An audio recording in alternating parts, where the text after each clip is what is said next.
भर्खरै उठेको म है 10 बजे म उठेको भर्खरै यहाँ बाहिर हेर्छु त यस्तो स्नो परेको छ कि वर्स्ट स्नो नै भन्छु होला हेर्नु त म हजुरहरूलाई देखाउँछु one of the worst day नै हो आज जानुपर्छ होला रेडी भएर बसेको है तर के गर्ने यस्तो स्नो परेछ यो अमेरिकामा more than 16 inch 17 inch 18 inch 20 inch चाहिँ भइसक्यो होला अहिले त होइन भर्खर उठेको 10 बजे यति धेरै हिउँ परेछ कि म तपाईँहरूलाई हिउँ देखाउँछु है के ढोका खोल्न सक्नु भएन क्या बाबा भित्रै परेर चाहिँ हेर त ढोकै खोल्न कहीँ मिल्दैन नानी आमामा कति फिट हो आमामा यो त कति 12 इन्चकै होला 12 बढी छ नि 16 इन्च जति छ ओ यो फिट हेर्नु न आमामा कति 20-25 आमा ढोकै खोल्न नसकिने लो न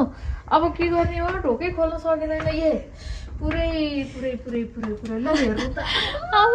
भयो हिउँ भयो भित्र आयो भित्रै आइसक्यो मलाई त हजुरको टाउकोमै हेर्नुहोस् त भरे यहाँ बाहिर देख्न अलिक सकिँदैन होला होइन यो अलिकति क्लियर देखिँदैन तर यस्तो हिउँ परेको छ कि ओ माई गड म तपाईँलाई बाहिर गएर देखाउँछु वान अफ द वर्स्ट नै हो चिसो मौसममा मेरो मम्मीले यसरी ब्रेकफास्ट बनाउनु भएछ चिया के हो यो आभोकाडो ब्रेड हो ब्रेड के सुन्तला स्याउहरू रहेछ चिया पनि छ कहाँ गाडी पुरिएछ है गाडी सारी सब पुरिएको छ यहाँ देखिँदैन नि राम्रो देखिँदैन यो बाहिर जानुपर्छ गाडी पुरियो नि दुईटा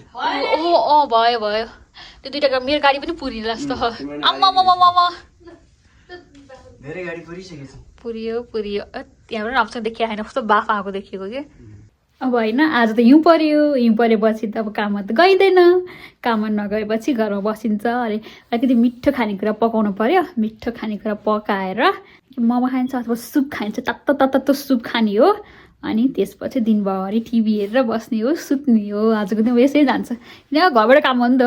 काममा त जानु परेन यस्तो स्नोमा कसो जाने म काममा भनौँ न होइन म मात्रै होइन गाडी नै चल्यो होइन कहाँबाट जाने कि मेरो ड्याडीले चाहिँ एक दुई हिउँ फालिरहनु भएको छ अब म पनि ड्याडीसँगै हिउँ फाल्न जान्छु त्यसको लागि अलिकति पन्जा सन्जा लगाउँछु पन्जा त लगाइसकेँ मैले टोपी लगाएर म पनि उहाँलाई हेल्प गरेर अब यो यस्तो 20 इन्चको हिउँ परिरहेको छ अझै पनि 2 बजीसम्म पर्छ भने चाहिँ भर्खर त कति बज्यो 10 बज्यो 10, 11, 12, 1, 2 ओ माई गड 2-3 बजीसम्म हिउँ पर्छ भने छ अनि त्यति बेलासम्म त अझै फेरि फाल्नुपर्छ 5-6 चोटि हिउँ फाल्नुपर्छ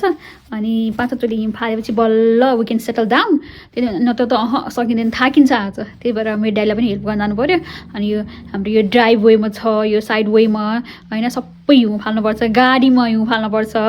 होइन सबै हिउँ फाल्छु अनि त्यसपछि घर आएर चाहिँ मम्मीले केही मिठो सुप बनाउँछु भन्नुभएको छ अनि त्यो बनाएर खाइन्छ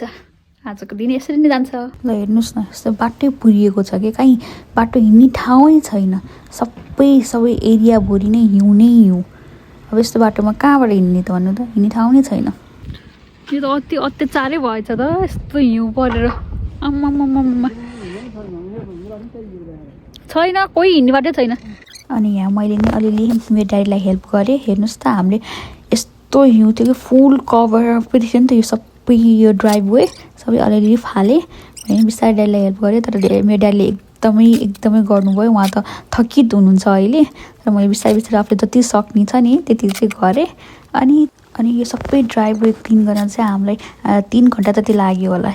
सबै यहाँ पछाडि अगाडि हामीले सबै गऱ्यौँ मैले भन्दा मेरो ड्याडीले धेरै गर्नुभयो यो सबै गरेर भ्याइसकेपछि चाहिँ घरमा आएर चाहिँ बल्ल हामी खाना खायौँ खानाको लागि चाहिँ यहाँ भात र बुटुन थियो त्यो मिठो